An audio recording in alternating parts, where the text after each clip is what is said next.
श्री गुरुभ्यो नमः। हरि ओम। ओम श्री कृष्ण परब्रह्मणे नमः। श्रीमद्भगवद्गीता प्रथमोऽध्यायः। अर्जुन विषादयोगः।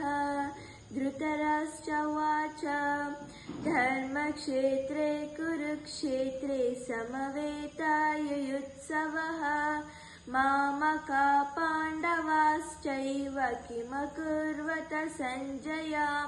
सञ्जय उवाच दृष्ट्वा तु पाण्डवानीकं व्यूढं दुर्योधनस्तदा आचार्यमुपसंगम्य राजा वचनमब्रवीत्।